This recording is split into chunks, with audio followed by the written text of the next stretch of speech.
In the year 2020, I started a podcast about movies. Some episodes occasionally focused on other media as well. As I dealt with threatening interdimensional beings, I eventually met my other self from another universe where all the stuff I talked about got delayed. As it turns out, the stories as me and my guests described them were presented very differently in that other universe. So I continued podcasting these recaps, which apparently sound like improvised reviews, to entertain listeners of that other universe while they waited for the new release dates. Some episodes even focused on content of years past that did not come out in that other universe for whatever reason. The year is 2022. The podcast is now bi-weekly, unless stated otherwise. My name is Steven Shinder, and you're listening to Delayed Replay.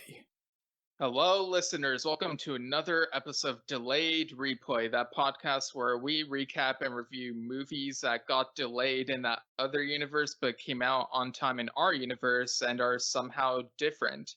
I'm your host, as always, Steven Shinder, and joining me on this episode, I've worked with her before and may have mentioned her. It is Leana Ahmed. How's it going? How's it going? It's going great for me. Thanks for having me. Yeah, for sure. The topic for this episode is the Marvels, and I thought to myself, who better to have as a co-host on this episode than someone who actually has cosplayed as Ms. Marvel, you know? So, yeah, thanks for accepting the invite. No problem. Thank you for thinking of me. Yeah, she is somebody I've been cosplaying for a long time. I will say, this is the first year at Comic-Con. I didn't have to explain who I was when I was cosplaying. Yeah. So. I mean, this is a tangent, and sometimes we kind of get into tangents, so bear with me. But someone was saying that they kind of wish they'd gone to Comic-Con before it became mainstream in like 2012 with the Avengers, and so I don't know. I thought it was kind of an interesting. I was there for that. I was there in 2012. And it was still, to me, stuffy at that point. But Comic-Con in the past 10 years evolved leaps and bounds into 2019 being just a wonderful year for a lot of different reasons for a lot of people, despite the fact that it was, at the commercial edges of, everything at that point. I was there, my first one was 2002, and it was a very, very different. So if I think about 2002, 2012, and 2022, how different each time was, I still think it tracks to the evolution of pop culture within our country. So I think it's fine. It's never going to be what it was, and part of me doesn't ever want it to go too far back, right? But I get people don't like waiting in lines. Right, yeah, because I think, it was the crowd aspect and like all the cues and stuff, but the wonderful thing about comic books and like superheroes being more mainstream in general is that there's more people who are like really into all this stuff and like share in the discussion. Like you said, you did have to explain to people this time around who Ms. Marvel was. Exactly.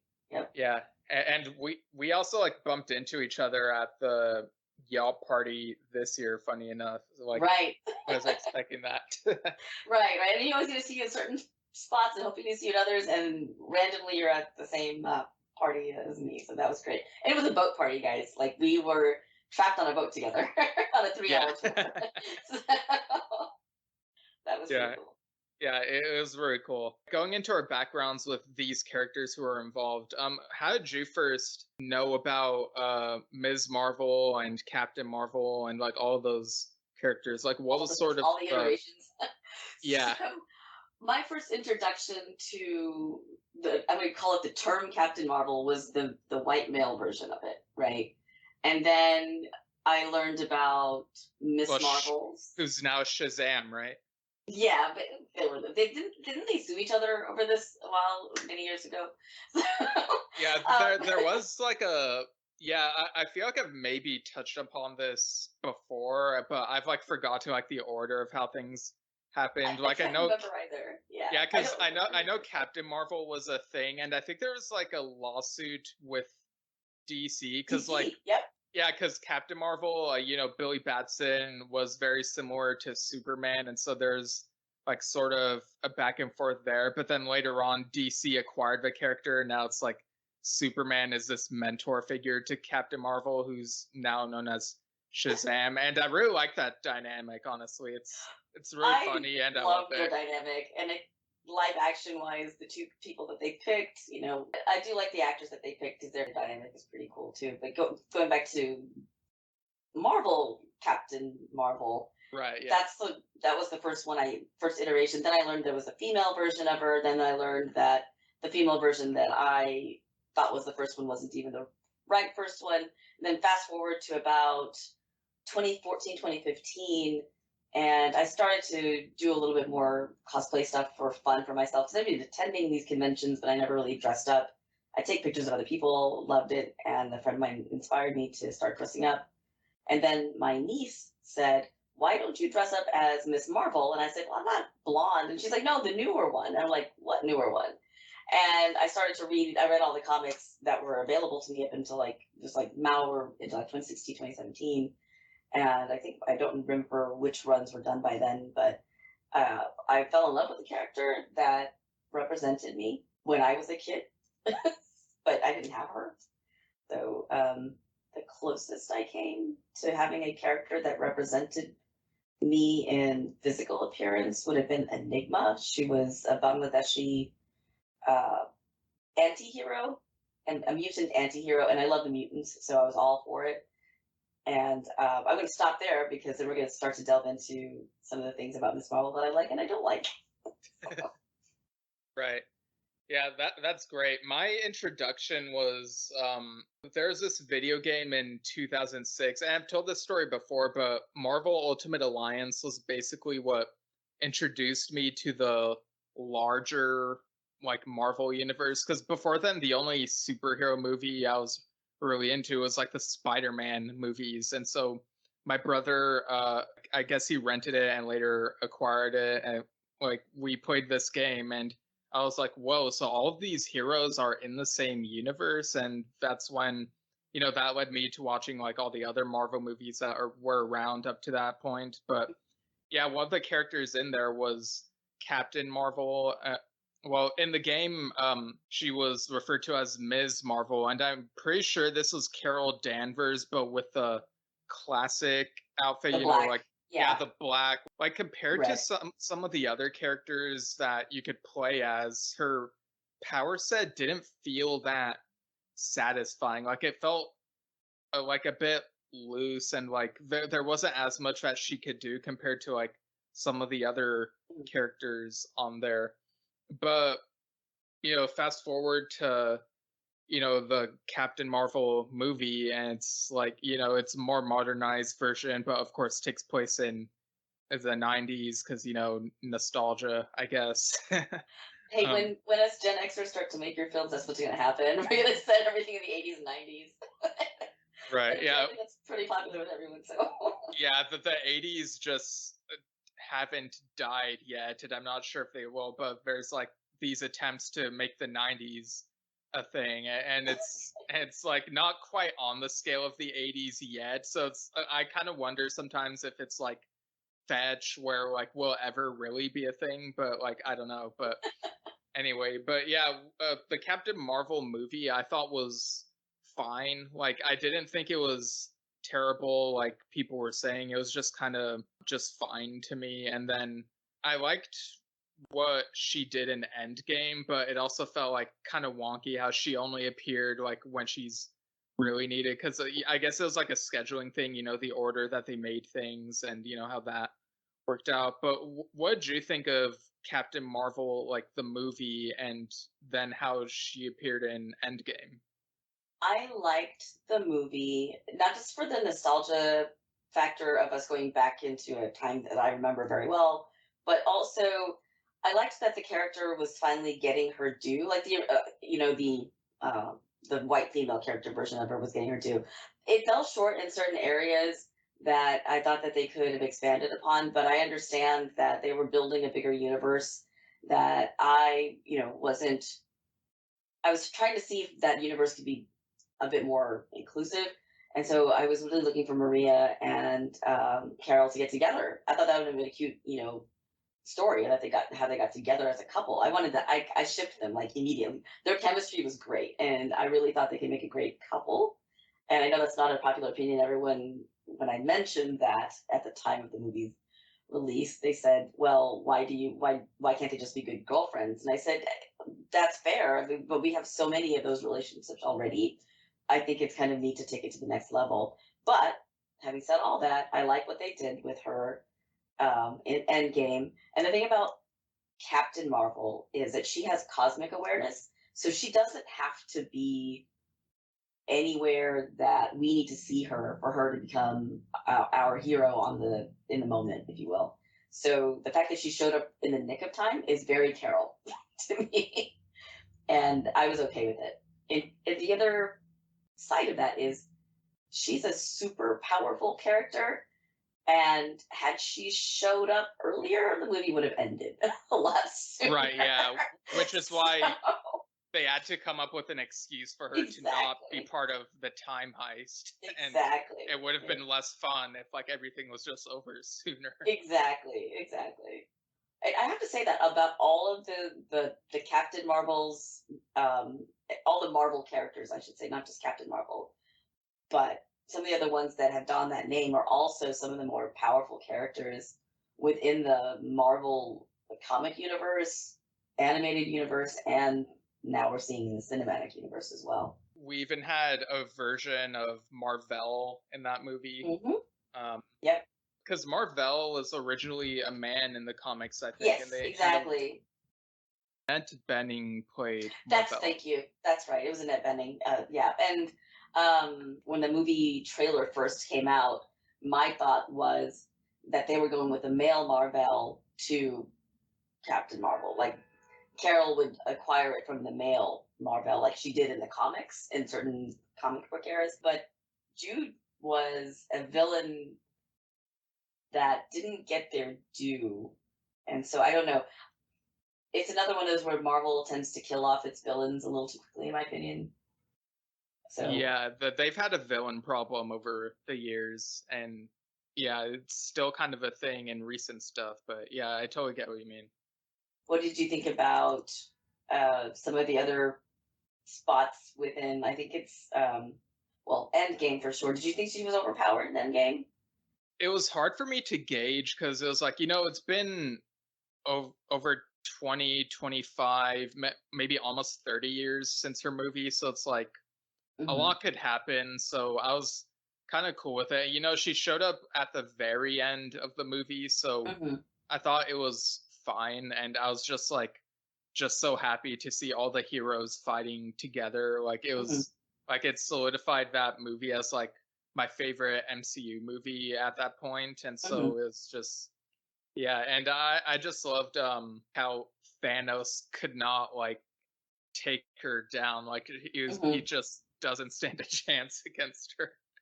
Because I know MCU Thanos is different from comic Thanos. Right. He's not simping for death in the MCU. Right. Yeah. He's a very different character across this phase. And I've said this before, as much as live action is now a part of the zeitgeist of cinematic history, I'm not that much of a fan of it. I like Spider-Verse style comic book movies where the comic action is still, or the animated stuff is still a part of it. So I say all of that, and then you put one of my favorite characters, you turn her into real life. So I'm holding back a little bit. And you know what? Maybe I'll change my mind. I guess we can go into overall thoughts on the TV show Ms. Marvel, like just overall impressions. And it's been enough time, so like spoilers allowed and whatever for that. Okay, perfect. Yeah. So I'll tell you how I felt from the trailer onward. Okay, so Okay.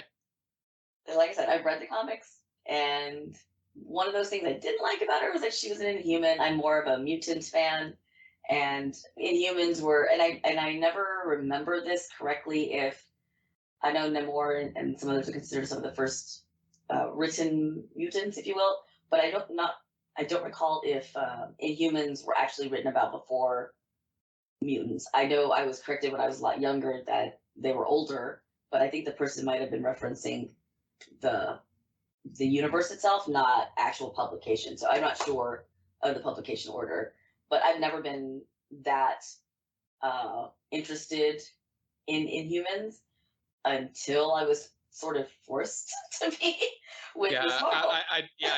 I just looked it up, and it seems like the X-Men debuted in '63, and then Inhumans first appeared in like at the end of '65. So Yeah, they were super close to each other. Yeah, I mean, having said all that, one of my favorite Inhumans. I do have a favorite besides Miss Marvel, and that's Lockjaw, because come on, it's a doggy. oh yeah.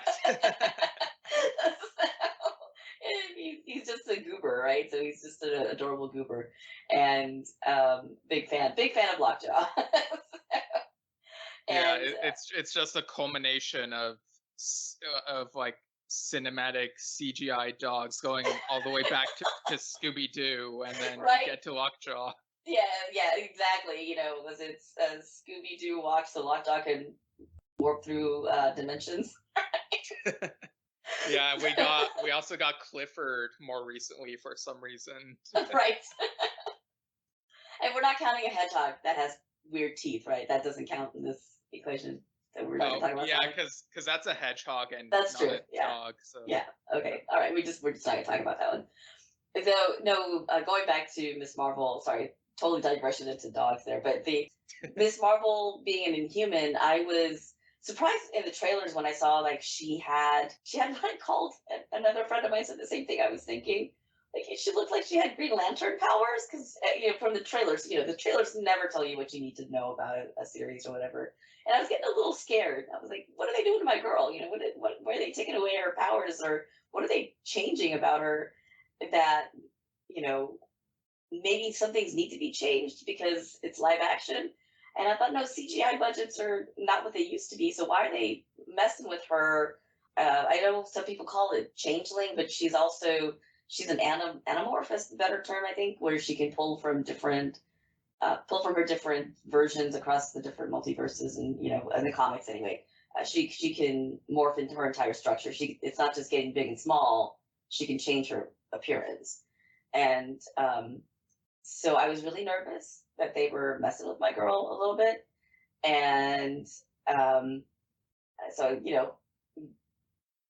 very nervous. I don't know how you felt about it. yeah, because I wasn't as familiar with the character. Like I knew she had those like stretching powers, and I'd seen her in other things like animation and maybe guest appearances in other comics I've read. Mm-hmm. But um, uh, so I didn't really have a huge stake in the changes, but I could see like the perspectives of people on Twitter or whatever who were saying, because I think there's this notion that Marvel Studios didn't want to confuse people because Mr. Fantastic has stretching powers, and so Exactly. I remember Yeah. someone on Twitter was like, "We're smarter than this. We know the difference. Like you don't have to be this way," or something like that.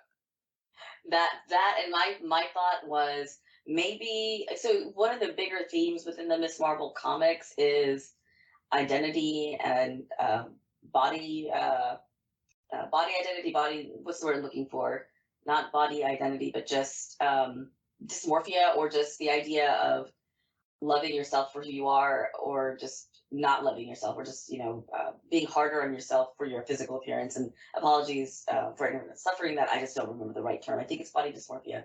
But she like a lot of us brown girls that grew up in a non-brown world in America, we did feel that, like, hey, I'm not light skinned enough to be included, and so that's a big running theme.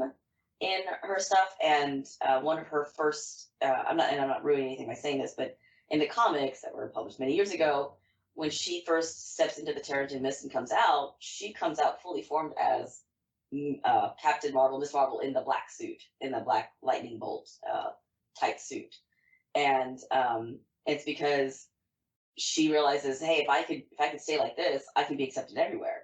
And that whole conversation, that whole topic, I was like, oh, are they going to change all that because they don't want young girls to like think about a body that can change so much, and and then maybe they're trying to protect the actress or the character from, let's just say the young folks that have nothing better to do than pick on somebody for their body type. So I wondered if that was part of why they showed that first, right? Because as we know, as the series progressed and her powers became more defined, it was almost like a reverse of how her powers were introduced in the comics. Like, she does all these cool, air quote, Green Lantern kind of things. Yeah, and then constructs and stuff like that, right?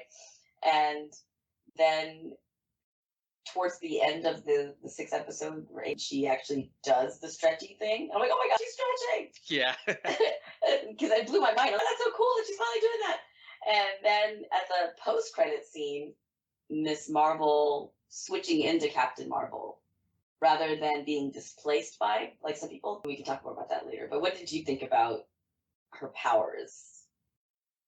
Yeah, I thought her powers were pretty cool. Like, I liked the visual look of like the constructs and everything, and again, like that stretching moment, it was so cool. And Yeah. but like overall the show, it was a nice surprise. It was very lighthearted and relatable. Like even though I'm not of like her background, I could people can still relate to the thing about like geeking out over like superheroes and stuff, and so it had a charm to it. A friend of mine who has watched the CW DC shows like I have, like, was saying that Ms. Marvel feels like a better version of the CW DC TV show Naomi, which for some weird reason took place in like a quote unquote real world instead of like the wider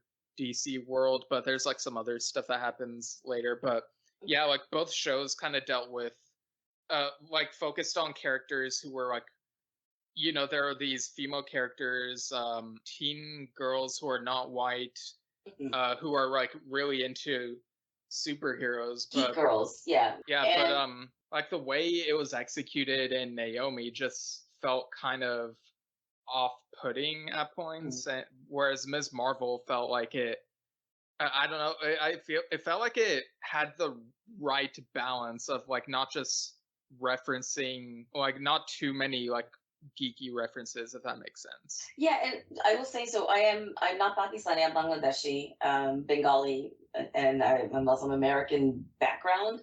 Family was encouraging of really reading about all faiths. I'm technically speaking, I don't really have a religion, but I have read the Quran and went to Baptist private school. This met this holy Mr. Dalama. I do Indian classical dance, which is Hindu based, and so I have a comprehensive religious education, if you will, and what I liked about the show growing up, because in my daily life, we don't pray, we don't wear hijab, we don't do any of that kind of stuff in our particular culture. But much like Kamala, it felt authentic. The comics always felt authentic because you had Muslim writers, Muslim American writers, writing for it and making sure that the cultural trust was kept intact, if you will. And the live action was so authentic to me about my upbringing, even though I am much older now than I was. I mean, I'm not a kid now, but it reminded me of when I was growing up in the 70s, 80s, 90s timeframe. So kudos to Disney for really keeping that authenticity, but also they tapped into, and this is all Sanaa, I'm pretty sure, who's one of the original writers for the comic book.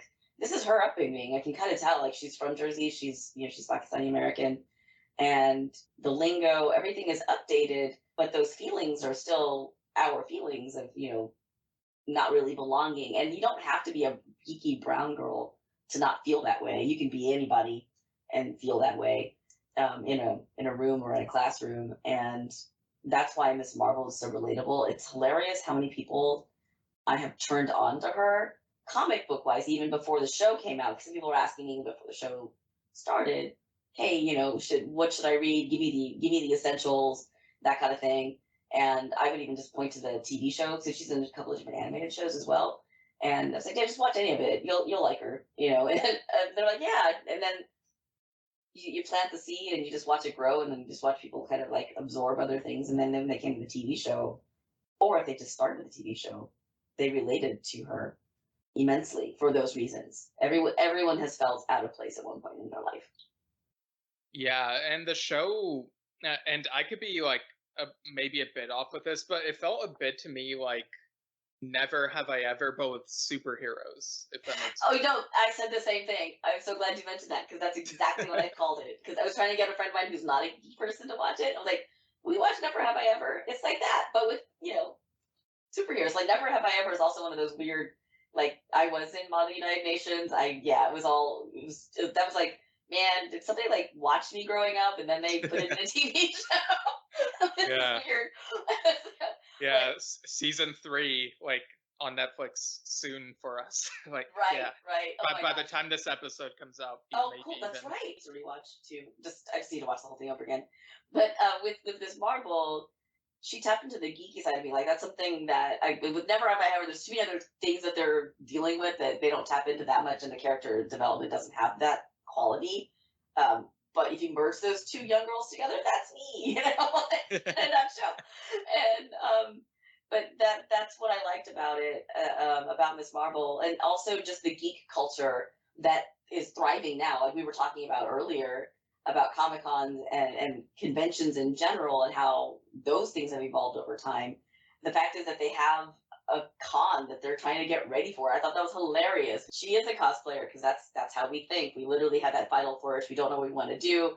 Costumes are never done. Yeah. It's like that one quote about how art is never finished, it's only abandoned, or something. Exactly. Yep, exactly. And the same thing is true about cosplays. And there was a line from the show where she says, "It's why you learn to airbrush, and I learned to sew." Like, because that's when you cosplay, you pick up all kinds of skills like leather tooling. I will admit this on this. I just bought a 3D printer, a resin printer, so I'll be embarking on my own resin printing. So, yeah, that kind of thing. Like, you pick up new skills. New skill for me.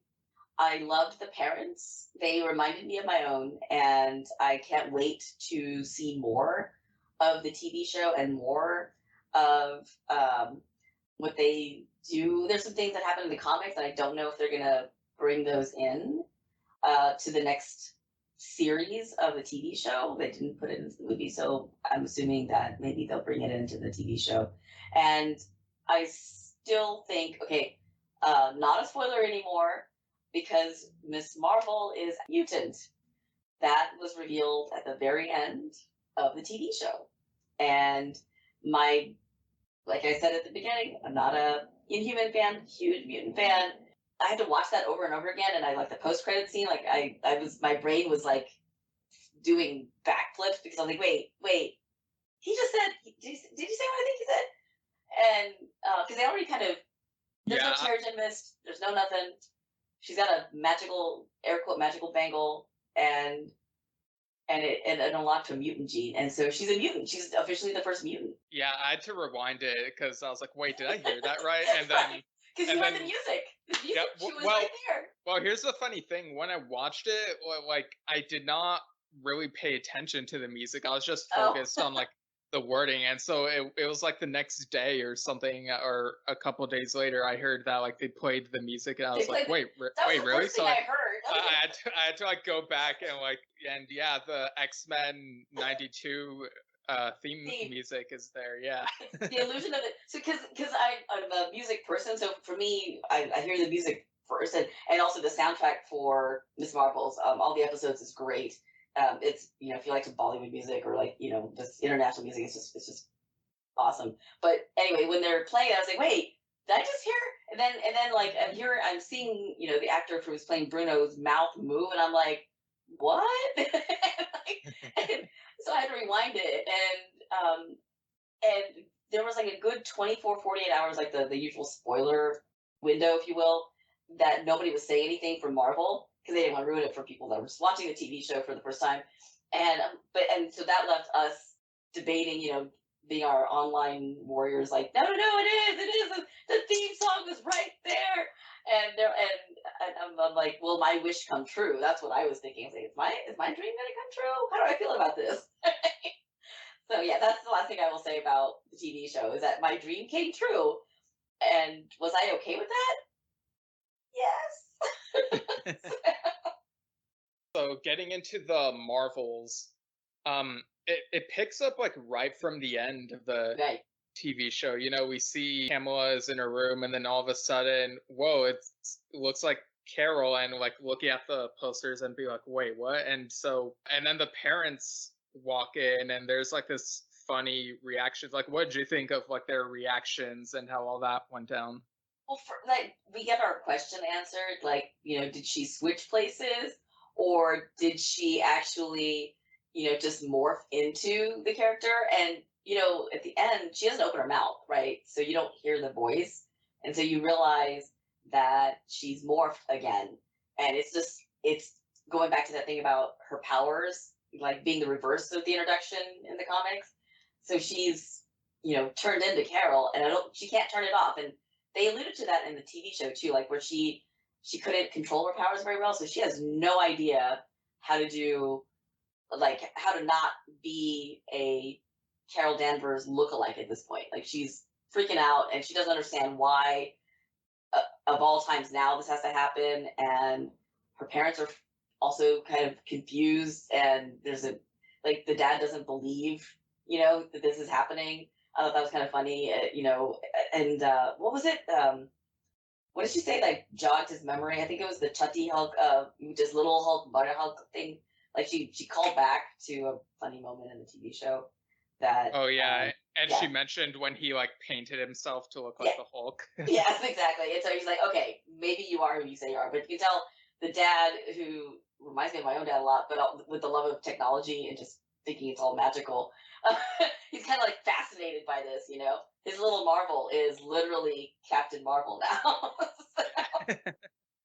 Yeah, and then he's like, well, I guess since you're Captain Marvel now, maybe you can give us autographs so we could sell them. And it's just like this funny moment where like the mom like swats his hand and is like, are you serious? It's like, no, we have to fix this. And they're trying to reach out to.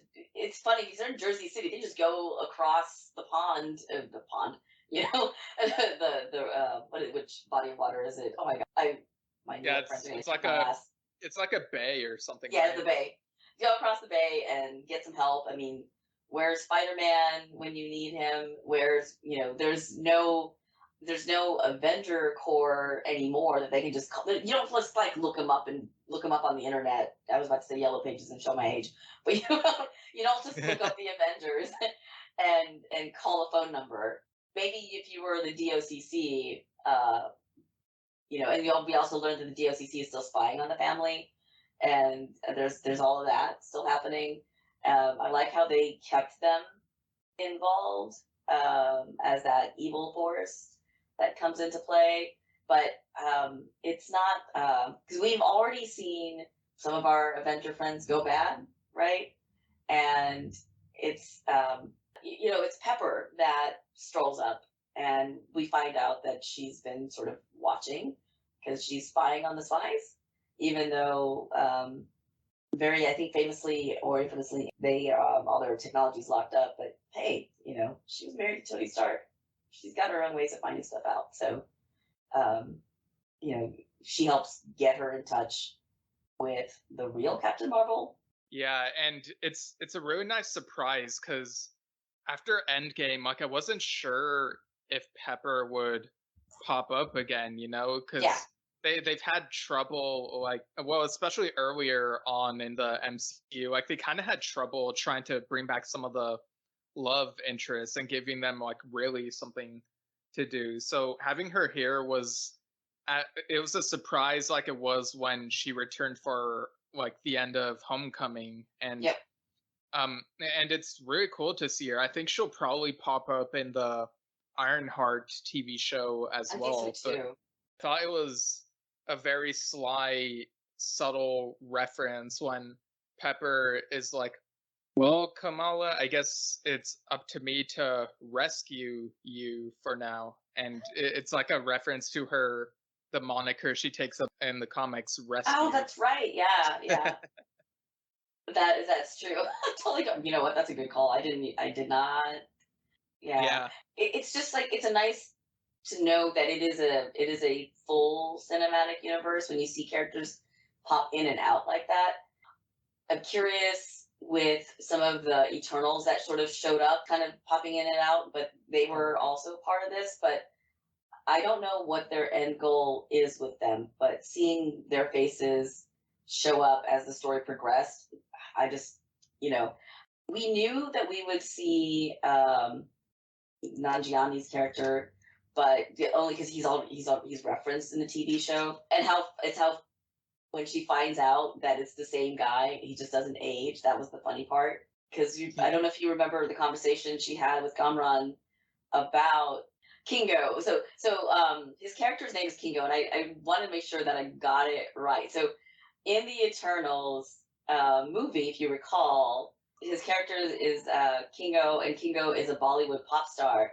But the funny thing is, when the kids are talking about it, they're talking about how their mom liked the dad, the older Kingo, and how they like the younger one.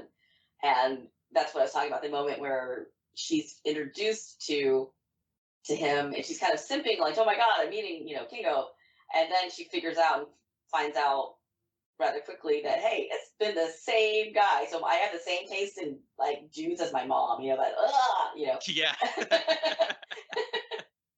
Like, I can't believe this. This is gross and this is weird. And she's fascinated with the Eternals also, and bringing a few of them in, like Kingo and his hilarious handler, who's just one of our really funny Indian actors, Indian American actors. It was just good to see those guys kind of show up. And as somebody once said, in another lifetime, the cab driver, the guy that played the cab driver in the Deadpool movies, I met him at Comic-Con many years ago. Oh, Dopinder was the character. Dopinder. Yeah.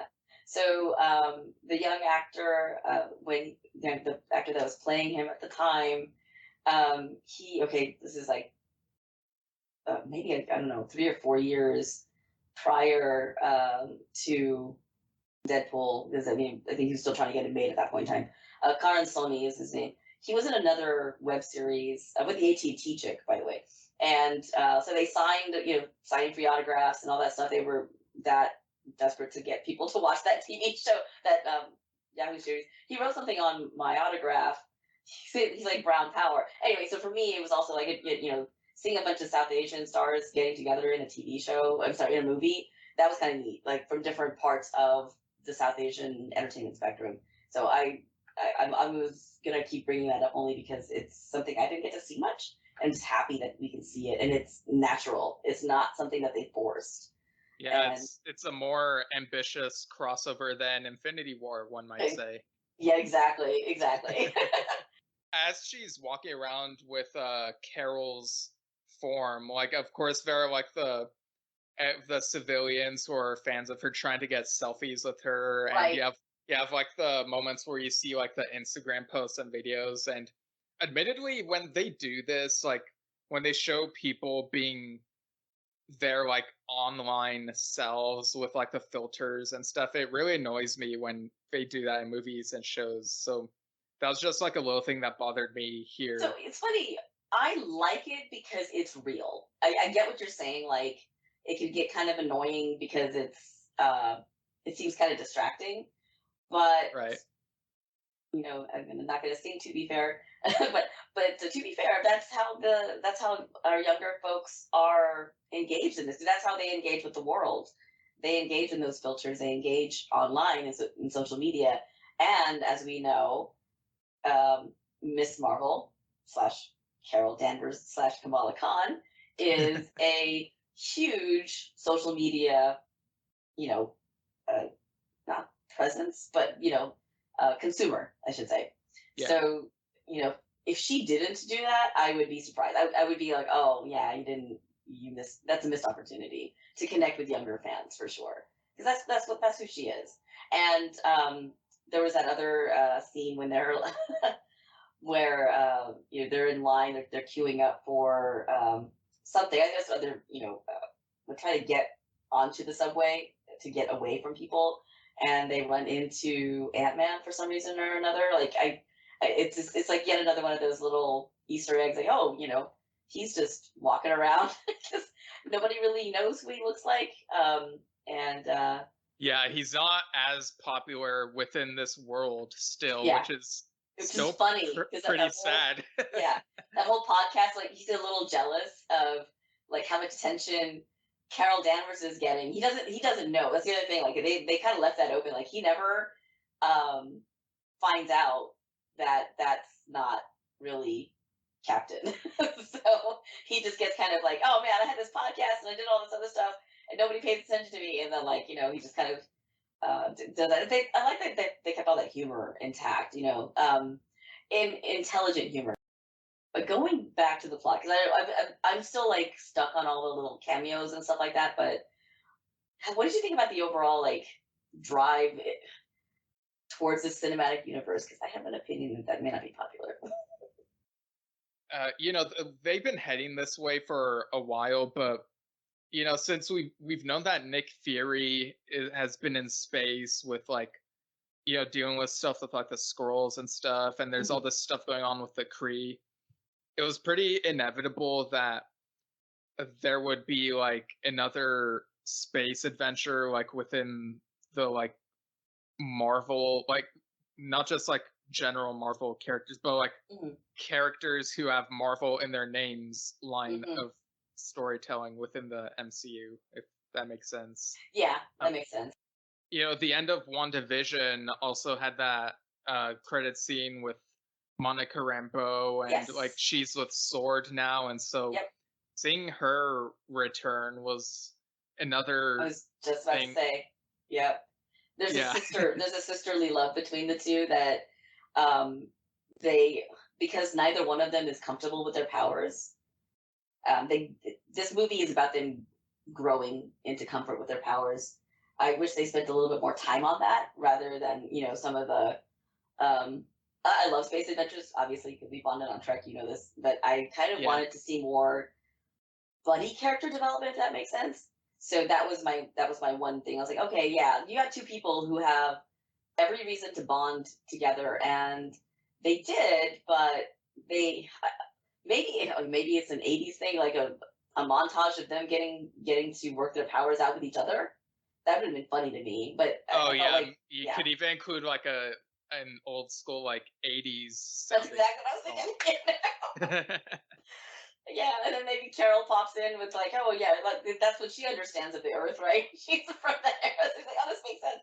Yeah. Sometimes that happens in movies where you end up wanting more. There have been some movies where I wanted more time spent with a couple characters who could have talked more, and I enjoy some of those slower moments, but sometimes they decide to cut some of that out and focus more on the action set pieces, and it's come on, you can dial back on some of that, spend more time at the same time. There's a way that you can do both at the same time. You can show them growing together in their powers and abilities.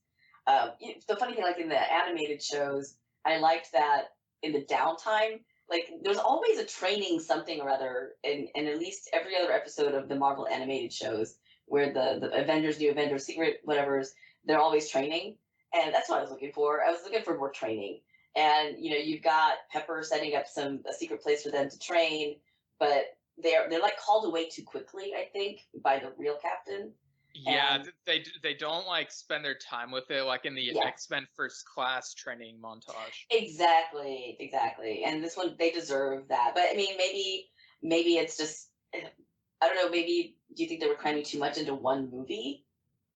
Oh, I think the problem is that sometimes movies in general just don't have enough time, and sometimes the pacing ends up being Mm. better in a TV show. Yeah. Like I don't know. Like, could Ms. Marvel have worked as a movie with like less runtime than it had? Maybe, but it's like I'm so used to it as a show that I'm not sure. I don't think it would have. I think you're right. I mean, that's what, 6 hours of television. I think we wouldn't get that in a movie, and that slow, like delicious pace with her was what the world needed to meet her. And I don't think Monica got her due. Yeah, you got to meet her in WandaVision, but you didn't get to meet Spectrum. You know, you didn't get to meet her as. And by the way, she's the original female Captain Marvel. She outdates. She Oh, predates. Yeah, that's what people don't know. But anyway, so she we should have gotten more time with her in that regard. The meeting up with Carol with again another like literal flyby. Hey, you know, we should just call on the Thor, the Asgardians to help us, you know, get to Carol where she is, and then you know the Guardians happen to jump by and pick them up and take them where they need to go, and then it's like dropping your kids off to school and then you're done. That was weird. yeah. So yet another moment that could have expanded more, because come on, Star-Lord and Kamala together, hilarious. Yeah, like there was a moment where like Star-Lord was briefly playing a song on his Walkman, but he also connected to a speaker, so it was playing Yeah. it very briefly. And then Kamala was like, "Oh, I wonder what song that is." And then Carol, you know, Captain Yeah. Marvel, she's like, "Well, why don't you Shazam it?" And it was that moment Yeah. where like people in the theater were like just laughing their Right. butts off. Yeah. Also, remember, what's his face has a Zoom. He has a Zoom device. He has that Microsoft Zoom, right? He thinks it's the bomb, you know, whatever. And everyone kind of like, well, Kamala's like, what the heck is this? And you know, she doesn't even know like how to work it. It's just kind of funny, and you know, she calls it like oldies, which offends him. It was just Queen, We Will Rock You, and she was just using it for the beat, you know, just for the rhythm of it, and so that was it. It was just Queen, but funny to you and Yeah, me, and it was kind of weird because like you would think everyone knows that song, but it felt like that Peter Parker moment in Civil War where he's like, you know, that old old movie, The movie, Empire yeah. Strikes Back, and they're just like the people making these films are acting like Gen Zers, I guess, wouldn't know any of these things, which kind of breaks my immersion a little bit, I guess. But okay, to be fair, when you talk to the lay Gen Z, the terminology used to describe the music that I grew up with makes me feel like it's an old, like it's like, oh yeah, you know, oldies, or I meant to listen to that. I downloaded that, and they tell me facts about the song that I didn't even know, because back when I was growing up listening to it, I didn't know, like, we didn't have the internet, you know, Right. we barely could make it to the library if you could, you know, we learned things through osmosis, and we carry like incorrect information with us for decades. Yeah. Because we didn't know, like, you know, you hear a fact and you absorb it and you move on, you know. We wouldn't Yeah. obsess about it, but it was that's what it kind of showed, because like she was able to like tell him everything about Queen that he didn't need to know, which made it funnier to me. But and in the moment, it was just like their argument got cut off. But I love the brother sister energy there, and maybe we get Kamala back in the next Guardians movie. So you know, Oh yeah, that'd hopefully. be cool. Yeah, because this is what I liked about the Marvels. It's like all these little nuggets of people connecting us back to the universe again. And I think they're doing that because I think with Captain Marvel, some of the other unnecessary controversy around it, you know, because it felt like, I think you said something about it maybe being a little standalone-ish, and not tying in as much as they wanted it to. It felt like it stood alone, but now we know it doesn't because of all the scroll stuff and everything else. Right. Yeah, But I think my Well, something I forgot to mention was that the one thing I really disliked about her movie was the way Fury lost his eye. I thought it was just like a really lame explanation for like what happened to his eye. So I thought it was funny for comedic value. I thought it was great, but I also liked it for another reason because it explained why he couldn't get a prosthetic that worked, or like even with all the advanced technology that he had access to, why he still wore an eye patch. It's because it was an alien that did it to him, it's not easily repaired. And so, had it been in any other way, the eye patch, his iconic eye patch, wouldn't make sense anymore. And so that's the reasoning that I give for keeping the eye patch. Well, I mean, it could have just been eye patches are kind of cool. You know, in Seinfeld, you have like Kramer being like, "I want to be a pirate." Yeah, exactly. The opposite of Jerry's and mine. I don't want to be a pirate. Yeah. No, that's a good point. But I think it just kind of it gives a pragmatic reason rather than people going, why does he have an eye patch? You know, like when he's literally got access to regenerative technology from not just the Wakandans, not just the Asgardians, not just the Skrulls, not just the, you list off all the people that Fury knows that can fix his eye, but he still wears his eye patch. Right. I will say though that it was really nice, like finally getting an extended conversation between Nick Fury and Carol Danvers after all these years, because we didn't really see anything between them in Endgame, so we had a little bit of time with that here. Why do you think they waited until this movie? I mean, you could have maybe put it in to maybe the end of Endgame, or maybe one of the series that came out afterwards. But maybe it's just because of the like what they're trying to do. I just felt like it was long overdue, to your exact point. But I felt like it could have taken place earlier. Yeah, why'd you wait this long? Yeah, I mean, with Endgame, there was already so much going on, and yeah, that's true. I'm fine with the runtime because altogether, all the films up to that point added up to like 3,000 minutes. Ties in, it like unintentionally ties into the "I love you" 3,000 thing. Right, so right. I quite like that. And then like the next film after Endgame was Far From Home, and right in that movie, like Nick Fury is already off in space, so they didn't really leave enough room for him to like be around. And then there's like all this other stuff where I guess he and Carol could have appeared possibly, but it's like, yeah, I don't know, but it does feel like a really long time. I mean, Captain Marvel came out 3 years ago. Like it somehow feels like a long time, and also a lot longer, doesn't it? But also not if you're like subtracting. It feels kind of weird. Going back to the big bad in this one, played by Zawe Ashton. Yeah. Yep, Veranke. She is the Skrull Queen. Sets us up for Secret Invasion, which is entirely a Skrull invasion, right? That happens. It's a it's a nice way to like tie the two together. But I am going to be so curious to know how many people are actual Skrull agents now, because we know that a lot of people from the first Captain Marvel movie within Shield and whatnot were Skrull agents. Now I'm trying to figure out who else is a Skrull agent. So because it's going to be different than the comics, than the animated shows, but the fact is that we now have fully brought Skrulls like into big play, into the universe itself. Whereas like they've been, shadow characters and everything else, and we kind of get an idea. Do you think that they're going to bring Jessica Drew in as well then? Spider-Woman? Yeah, I was trying to remember her earlier when I was talking about Marvel Ultimate Alliance, because that's another character in that game who felt like they didn't really do much with her power set in that to make it feel as satisfying to play as her. But interesting. Yeah. But yeah, that would be an interesting addition. And yeah, because you just get a hint of. I mean, this is like Veranke just kind of shows up again. And I say again because I think Secret Invasion is a prequel kind of thing, right? I don't know what they're going to do with that. That's like later on, but not Secret. Is it Secret War or Secret Invasion? Now I can't remember which one they're doing because they're both Oh yeah, actual titles. Yeah, Secret Invasion is the show, and Secret Wars is the Avengers 6, with Avengers 5 being the Kang Dynasty. Thank you. Yeah, because I'm like, wait, which one am I talking about? Like, yeah, so Secret. I'm thinking about the TV show because that's all.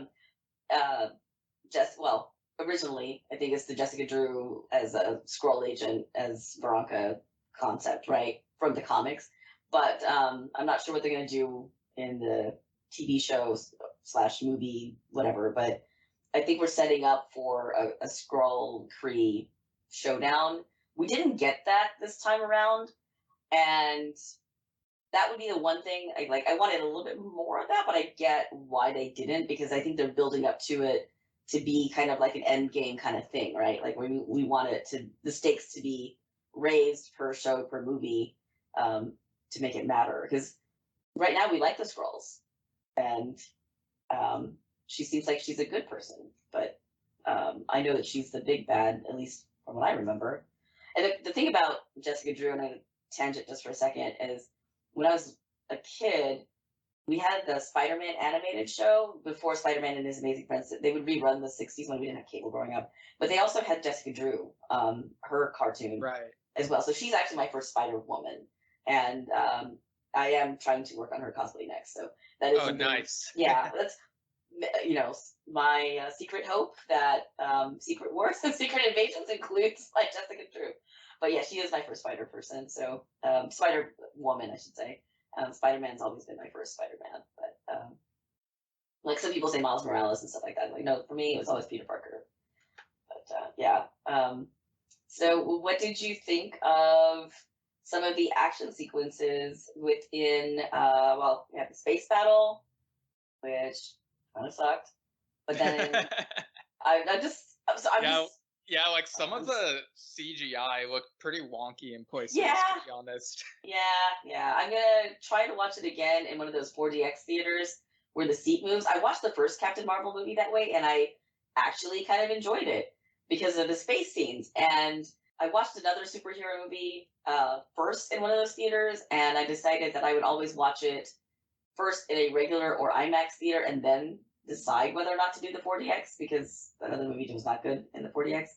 And I'm going to say, I want to watch this in 4DX to feel the space battle part of it, but I kind of don't. Oh, yeah. Generally with Marvel movies, I just, usually watch it once and then, yeah, because there's, so many movies, I mean, for this podcast, I watch so many movies so that I can, yeah. No, I just recently joined the A-list because I caught myself watching movies in different formats and stuff, and all the formats are included. Shout out to AMC for doing that for us, by the way, for letting us include all the formats in our membership, so you don't have to pay extra to watch. Oh, right, yeah. Yeah.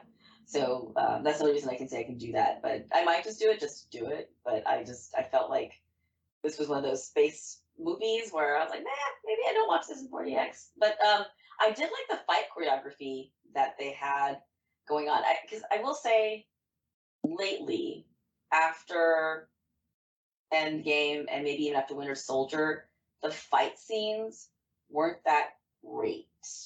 Even Miss Marvel's were a little, but they dialed it up. And I loved the choreography that I saw. It felt more realistic, more authentic, for superpowered beings, if you will. CGI wasn't so bad there. I don't know what was wrong with the space stuff, but the space stuff was just kind of all over the place. Yeah, there's some fight scenes in some of the recent movies where they look choreographed well to me, but others are not as good. But I think this was definitely one of the better ones. Yeah, the ladies really took to their fight choreography really well. It's one of those things where when you see a bad fight scene, you'll know it, or a mediocre one, or where somebody is telegraphing or you can tell it's choreographed, and that's when it's not good. And these felt realistic, and I don't know how they start.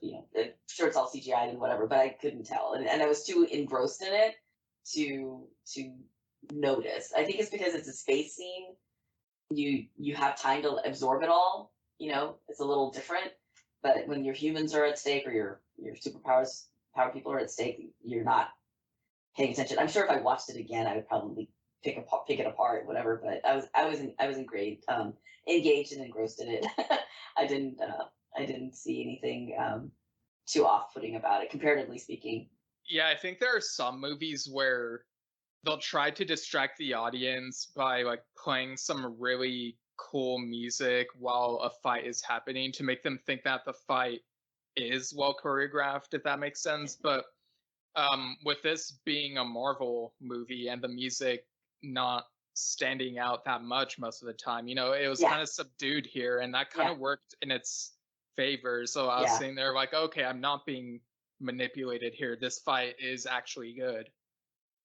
Yeah, and I liked that we got a little bit more information about the bangle, and you know, so we have all these powerful objects and metals and like elements within the Marvel Cinematic Universe, or just Marvel in general, right? So you had that connection finally to the sword that we saw at the end of the Eternals, the sword that we saw in Love and War, and then Love and Thunder. Love and Thunder. I said Love and War tonight. That's a restaurant in Texas. Love, and then the 10 rings, and then we got the bangle, right? So there's 4, and then I was thinking about the metals and the other elements that are, you know, kind of significant within the Marvel Cinematic Universe, or just Marvel in general. And the other one that we haven't seen quite yet is adamantium, and I know they want to bring Wolverine in, so I'm wondering if part of that second end credit scene is related to adamantium and or Wolverine. So right, because if I remember correctly, like adamantium was kind of mentioned in Wakanda Forever, but there was so much multiverse stuff going on in that's like, I'm not sure like if it's been properly introduced in like the main MCU timeline, you know. So it's like, I'm really curious to see like where they go with that. Yeah, because there's like with vibranium, there's like vibranium A, B, and like another one, and then Uru, which is the metal sentient metal thing that Stormbreaker and Mjolnir are made out of. That's the other one, and then we've got vibranium, adamantium, Uru, and then there's another, the Infinity Stones. I don't know what they're made out of, like whatever they're. That's another one. So I think there's these major elemental things that keep popping up. Oh, and the God Killer sword. I'm not sure that's made out of the Necro sword. Yeah, the Necro sword. And then there is another sword, and this is where I can't wait for some of the other stuff around the Black Knight, because they show a sword, and we have a Necro sword, but there's a sword associated with Spectrum and the other character that I'm surprised we haven't talked about yet, but I'll mention. It's a sword that can harm powered people, and it can harm Thanos. It can actually harm vibranium. It is something that Blue Marvel, who was introduced in this movie, I'll come back to it, but it's Blue Marvel was actually impacted by the sword too. It's the one thing that he can't win against if he gets pierced by it. Let's just talk about Blue Marvel for a bit. I'm just happy that he was in there. It was rumored that Ciara was going to play him, and sure enough, they were right. That's probably one of the few rumors that was accurate. So he is as powerful as Captain Marvel, but I have to say his comic book stuff, whenever we had Falcon and Winter Soldier and they went and they talked to another black superhero from way back when, I thought that they were going to bring Blue Marvel in at that point in time, but he was not Blue Marvel. He was something else, right? Right. Yeah. And I was like, oh, I guess, did I? And I was thinking, maybe I got the universe wrong for Blue Marvel. I was like, oh, maybe it's wrong. But when I saw the rumors swirling around the casting and everything else, I was like, ooh, here we go. And so the fact is that we got another powered individual show up on the ship, and sort of become not thankfully not distracting love interest for Spectrum, because that would have been too easy. I like the fact that they had a working relationship rather than, like, hey, a raising stakes kind of thing. So Yeah, you know, it was more of a work thing, and they Yeah. were carrying around donuts because you know you gotta have jokes about food and stuff. Oh yeah, totally. But like they had like this little debate about like donuts versus dumplings and whether you can Oh. like eat them together and stuff. It was yeah. Yeah, was it somebody? Oh, Miss Marvel's comment about, well, Boston cream pie is nothing but a fancy donut, or dumpling, Yeah. fancy dumpling, and and she had some flippant like Gen Z or Gen Y comments that were hilarious because everybody else was just like, "Oh my god, you are so young," But then when she kicks ass, you're like, "Oh, hey, Yeah. so, look at you and your powers. That's adorable." But yeah, that was just another one of those relationships where I'm glad that he's officially a part of the world. I don't know how familiar you are with his comic book run, but it is some seriously like calling out racism of the civil rights era. It is really really good stuff, and they only hint at it here because the movie is lighthearted, and I get that choice, but I do wish and I do hope that they kind of delve into this character. It's called the Blue Marble Protocol. There's like a whole bunch of other stuff around him that he actually existed in the civil rights era, and he doesn't age. Obviously, he's a superpowered being, but he's older. And they bring him out of retirement and they convince him to join forces, and I think that's kind of important because he took a deal with Kennedy way back when to step down and step away. And that was one of the other things that Pepper was trying to find. So she's assembling this team. I guess, does that make her like the new leader of the Avengers? That's what they're going for, right? Like, It's kind of weird because like she's sort of bringing all these people together, and you have yeah. that very quick moment where I don't know if you noticed it, but where Nick Fury goes up to her and he's like, you know, this is my job. Yeah, I saw the look on his face, and he steps up to her, and then like I didn't catch it as, I think it's more like he realizes that he hasn't been paying attention to Earth at all. Like, he's too busy, and it's him. Like, he's such a great leader. Like, anybody that's played him or like even written or animated, because he knows when to step back. Yeah, he's a leader with a lot of secrets and a lot of like things up his sleeve, tricks and whatever up his sleeve. But he also knows when to back away. And I think that was a good lesson, like, hey, you don't always have to be the guy in charge. You can delegate to somebody who you trust. And Pepper, you trust immensely now. So that was kind of nice to see them at least acknowledge that. I'm still getting over the fact that Pepper is in this. Like, she's not a Marvel. that's why I was just like, that's kind of weird. Why isn't it Carol? Because Captain Marvel is supposed to be. But I get it. I get that frees up Captain Marvel to do other more awesome things, and Pepper can still retain that sort of control character, like in the back, like kind of like an Iron Man or a Nick Fury character. Yeah, and she was pretty prominent. Like they didn't just pepper her in. Funny. I see what you did there. I did, they referenced Shang-Chi, but I didn't get to see a lot of Shang-Chi other than talking about the Ten Rings, talking about, oh yeah, in passing, there's this other guy. I was like, Yeah. that's kind of weird.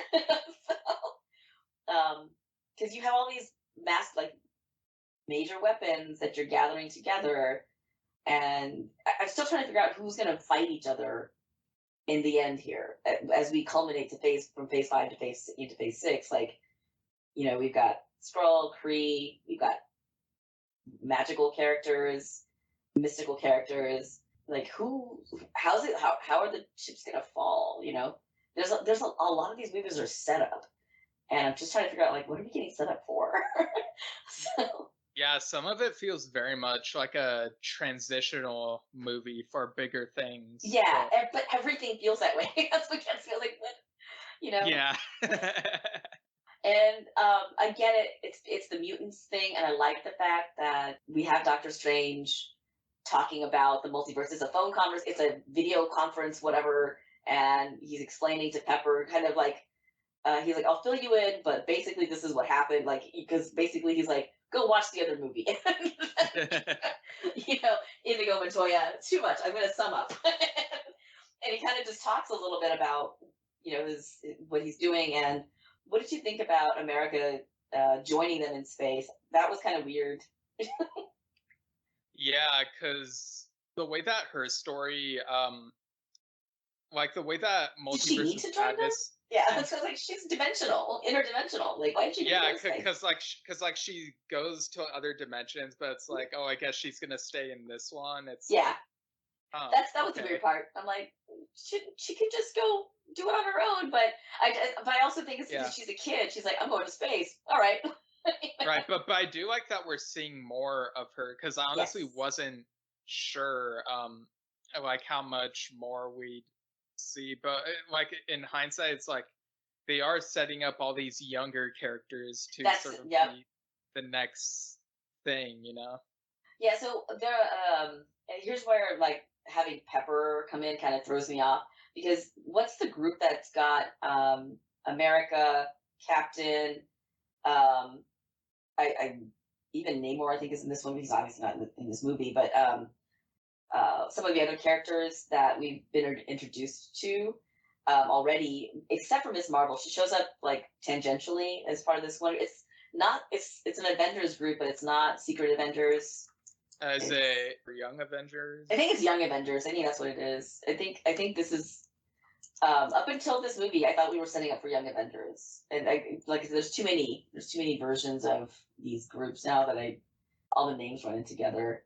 I think, was it Chris Hardwick or Zach Levi or somebody said this. He's like, and he said this back in 2017, 2018. He's like, there's too much nerd homework, and I was like, that's the best way to describe it. Like, even if you don't like it or you're not a fan of it, because it's not your, some people are DC, some people are Marvel, some people are, IDW, some people are whatever. But you have to know about all of it, because your friends think that if you know one of it, you have to know all of it. Right. Yeah, what I'm thinking of is actually the, because you've got, what's her face in it too? Hawkeye. And she wasn't in this movie at all, but she's in the Young Avengers. Yeah. We're setting up, it is Young Avengers that I'm thinking of. I feel like we were setting up for Young Avengers here, but with other people. Yeah. Because you got, we know Kang is coming through. Oh, and I don't know if you noticed, but they changed the name of Jessica Jones's series now that it's on Disney Plus. It is now called AKA Jessica Jones, which is closer to her comic book titles. Yeah, I noticed that. Yeah, and so she's also a Young Avenger, by the way. So, like, you know what I mean? Like, they're building up the Young Avengers cast, but they're building it up slightly differently, and they're going to be seeding it with more mutants, obviously, rather than highly skilled humans and other beings. I was happy to see the Illuminati, and I don't know which universe. Like, they don't tell you which universe you're in. Yeah, this is where the movie started to lose me. Like, I thought we were past like multiverse focused movies, but then all of a sudden, like toward the end, it like touches upon it more, and I'm like, damn it, I want to. Yeah, like wait a minute, what? Yeah. It's this is why I kind of want to watch it again, because I was too engrossed, and I was like, I'll figure that out later, but I never got to figure it out. And I don't like reading about other people's theories online, unless I'm talking to you or somebody who I trust, whose opinions are grounded in some sort of like cogent argument. I don't know what to expect here, and I'm really looking to understand, like, okay, which universe have it wasn't 616 all along, kind of like it was Agatha all along. Like, are we just being manipulated by the Scarlet Witch again? Because that is a whole universe that is just the Scarlet Witch's manipulation. Right. And that would be the ultimate, like, middle finger. Yeah. 5 movies later, you find out it was all Scarlet Witch's imagination. Yeah. Oh man, that would. I would be tempted to get up and leave, honestly. Just leave the theater. Yeah, it's like, and that's when Steven Shinder walked out. Yeah. and he threw away all of his comic books, sold them all for a tiny fortune. I mean, most of my comics are digital now, so that would be yeah, tough. same. If I like it enough, I will buy it. But yeah, but it's just that over the years, like space became an issue, and it's just more convenient to I have a friend who has every omnibus known to like. He has them signed by the artist. He's a huge collector person, and he admits he really is. He's like, I haven't read all of these. I mean, I'm collecting for the artist because a lot of these artists are aging and whatever. And I was like, one of these days, if you just want to like go on a vacation, I will house sit your place and I will just read everything you've got. He's just. I'll show you a picture one day. But yeah, there's just an insane amount of stuff that he's collected over the decades, and it's all the stuff we've been talking about. But it's all the different variations, all the different worlds, and I just can't wait to like delve into just a little bit of that collection. Yeah. Insane. Have we gone over all the like mid-credit and post-credit stuff? One of the Bollywood dancers at the very end, and this is a throwback to a comment Blue Marvel made about American cinema versus like there was a hilarious exchange between Kamala and Sure, where they were talking about like who the most popular actor or actress was in the world, and Blue Marvel says, "Oh, of course it's Brad Pitt," and Kamala like just kind of looks over. He's like, "SRK," like Shah Rukh Khan, and he's like, "Who the heck is that?" And because like most Americans don't know, but globally speaking, Brad Pitt's nice, but he's not an SRK. And, they talk about SRK in the Miss Marvel TV show too. But yeah, he's beloved by everybody. He's actually just a good guy, good actor, and all that good stuff.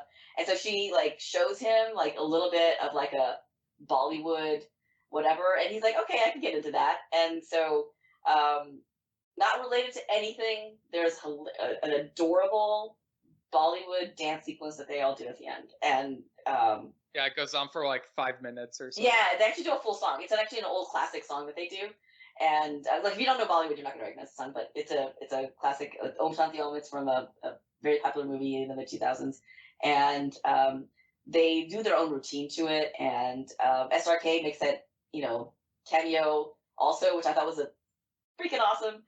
So I don't know what that means. I want it to mean more than it probably does. I think he just heard about it and he thought this would be adorable to be a part of because he is that kind of guy.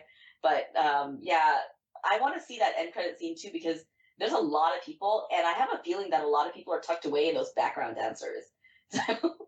Yeah, like some cameos. Yeah, other cameos of other people who happen to be on set that day or whatever. I fully expect to see all of our Spider-Men in there. Yeah, I think I might have even seen Kevin Smith somewhere in there, but I didn't know for sure. So yeah, like I said, it's just a lot of people. I will say Kevin Feige is for sure in it. He is dancing in the back. Yeah, gotta get all the Kevins. Gotta get all the Kevins in there. Feige, exactly. Smith, James, just all of them. Yeah, but so that's the very end. So definitely stay till the very end. The mid credits. Well, it's the stuff related to like the Kree and Skrull stuff, right? Oh, right. Yeah. That's where, like I said, I thought that the TV show that's coming up was a prequel, but I feel like maybe they're forwarding it. Like it's not going to happen in the past; it's going to happen now, right? That's what they're setting up for instead. And maybe they were sleeper agents. Maybe the TV show is about the invasion part, like the setting up of the agents. But definitely we're going to see a movie, that movie at the very end of the Phase 6, I think he said. That's definitely like, the seed was planted here. Yeah, Secret Wars is at the end of Phase 6, I think. But yeah, Secret Invasion is like around this time. And like they're like talking to each other and being like, so when's the invasion? And almost like breaking the fourth wall, they are like, shh. It's a secret. And it's like, okay. Tongue in cheek. I thought it was funny. I did like it. It's like, are you serious? And and then the other one where they do sort of give us a little bit more of Shang-Chi and Kate. You know, like we kind of see what they've been up to, and they have met up on their own. Like we don't know, like because they're not really engrossed or involved in the full storyline, but it's kind of like, and meanwhile, you know, in 3 minutes or like, you know, less than 2 minutes, here's what Shang-Chi and Kate Bishop have been doing. And so I liked that, and I guess it sets up for Echo, the other TV show. Right. So you know, we get to see them. So there's that, but it wasn't they weren't a part of the full movie, and I guess that makes sense. Yeah, I mean there are like so many characters in this, so Yeah. it was already hard enough trying to balance all of them, Yeah. even when it's not a full-on like Avengers movie. It's not an ensemble, and it's really still focused on the which they hide very well, the 4 Marvels, right? You got Blue Marvel, Captain Marvel, the original Captain, you know, Spectrum, and Miss Marvel. You got the 4. Yeah, you got like, you know, I really love how when Kamala's in space, she really has like, you can see all the wonder in her expressions. Yeah. She's like, "Whoa, I'm in space!" And it's like, who wouldn't react? She's still a fangirl. She's always a fangirl, and that's what they don't lose that with this. Like she's not jaded by it at all. You know, she's still learning and figuring things out. And that they kept that wonderment. They kept it lighthearted, and I know like they glossed over some of the more deeper, darker things with some of these characters, and that's fine. I get it. Do you think that they're de-aging is not the right word? Are they gearing this movie and future stories towards younger and younger audiences? It does kind of feel like that at some points, except maybe like Multiverse of Madness. Well, the one in our universe at least had more horror in it. The other me said that the version in his universe didn't feel that horror centric to him, but yeah. So yeah, I don't know. Maybe it just depends on the project. You know, maybe something like Blade skews older, whereas other things like I don't know, like whatever the next Spider-Man story is would skew a little bit younger, maybe. Yeah, I feel like this didn't, but it's just because I heard commentary around Miss Marvel saying that it was geared towards younger audiences, and I was hyper aware of that. I didn't see it. I didn't feel it, didn't see it, but because other people had pointed it out, that hey, it's a Disney show. I'm not growing up with the Disney Channel or whatever. I didn't know what that meant. Right. And I mean, I grew up with some of the Disney Channel shows, and Ms. Marvel does, like the TV show Ms. Marvel feels like it does feel like a Disney Channel show to me, but like the best aspects of what I liked about them, and also on like a bigger budget. Like it's wholesome, fun, and it's family oriented for sure. But this, I mean, the Marvel's movie. Yeah, the Marvels wasn't like skewed as. No, it didn't. I don't agree with the people that are saying this. It was just comments that people had made, and I was trying to suss out like, okay, am I wrong? Because the Marvel's movie felt more mature for sure. Like she's growing up, so she's not gonna stay a kid forever. And these are mature subjects, life and death, you know, and all this other kind of stuff. So it can't stay cute and wholesome, you know. And I don't think the movie did. I think the movie really stepped away from that. And she grew up. She was still able to keep her soul intact, but she's definitely growing up. And I can't wait to see what they do with her going forward, right? Because you know it doesn't stop, right? She's gonna keep doing stuff. Yeah, and the growing up metaphor is like, you know, it's right there from the start of the movie. Like she's become, like she looks like Carol Danvers, who is a grown up, and then over the course they help her figure out her powers and get her back to how she really looks, but she's still grown as a result of these experiences. Yeah, exactly. And I think, you know, going into that, you know, deeper layer that could be there, she has the burden of being a superhero, and of course she's looking up to somebody who, you know, who's an adult. She's like, I wish I could be an adult Like when she turns into the adult, it's not just that she likes Carol Danvers and she admires her. There's a yearning to be an adult who, air quotes, seemingly has figured everything out and wouldn't have all these doubts, internal doubts about new powers and everything else.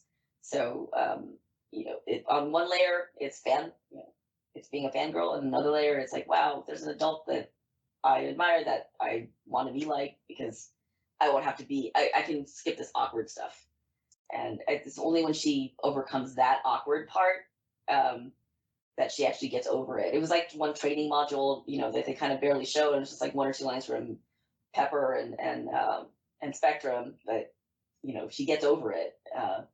But that's the kind of conversation I kind of wanted a little bit more of. But I get it. There was too much going on, so they kind of had to cut it short. What are your final thoughts on the Marvels and your score out of 10 and your unit of measurement for that score? So it could be like an object or something related to the movie. Okay, so I'm going to go with lightning bolts for my measurement unit, and I will give it an 8 out of 10. Meaning, it's a great movie. It could have been a little bit better, but I still loved it overall, and I do plan on watching it again and again. And my final overall thought on the movie is that, yes, it's Miss Marvel growing up, and hey, she's a mutant. She's meeting other mutants, and I am all for it. And I still highly recommend reading her comics, but this is a different character altogether, and I'm all for it. Yeah, definitely. I gotta check out some of her comics while I still have Marvel Unlimited. I've been going through like some Spider-Man and Thor stuff lately. So as for my final thoughts, I think I'm gonna go a little bit higher. This is a thing that happens sometimes. Yeah, I'm gonna give this 8.5 out of 10 Bengals. Yeah, I feel like this was a nice progression from what we saw in the show.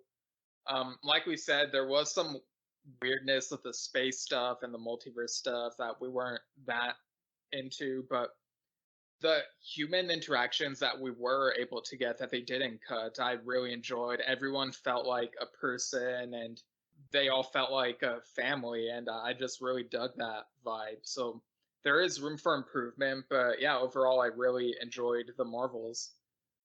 Same. Thanks for letting me talk about it with you. Really appreciate it. Yeah, it was a fun conversation. So thanks for joining. And do you want to like plug your social medias or sure. anything if you want people to follow your cosplay or something? Yeah, so I have my Instagram is public, and it's at Leana_Ahmed. That's LEAN as in Nancy, A_AHM as in Mary, E as in Edward, D as in dog. All right, nice. And I'll link that in the show notes. Cool. Yeah. As for my plugs, you can follow me at Steven Shinder on Instagram and Twitter, Steven Shinder Storytelling on Facebook. My book, Lemons with Migraine, is available on Amazon. More info at stevenshinder.com. And the next book, Trespassing Through the Visages, will be out sometime this fall. And what else do I normally plug? Oh, me and my dad are on a podcast/vlog called Yesshift, where we talk about the progressive rock band Yes. And we've had a few Yes members on the show before, but we've also had other people on. By the time this episode comes out, we'll have like put out, I think, 4 episodes within like a couple days. Like, wow. Yeah, like we're doing an episode talking about drummer Dylan Howe since his birthday was recent. And then the next 3 after that are interviews. One is with drummer Craig Blundell, who has worked with Steve Hackett. And the next one is actually with Steve Hackett, former Genesis guitarist. And then the next one is Dave Kersner, who's worked with some like various prog rock artists. And yeah, pretty much. And yeah, he has a new solo album out called The Traveler. So yeah, check out Yesshift. It's on Facebook, YouTube, all the major podcasting platforms. And yeah, And you can email this podcast, Delayed Replay, at delayedreplaypodcast@gmail.com. Let us know your thoughts on, I don't know, oldies music, whatever that means to you. That's what I would like to know. Like, what do you think about when somebody says oldies to you? What does that mean?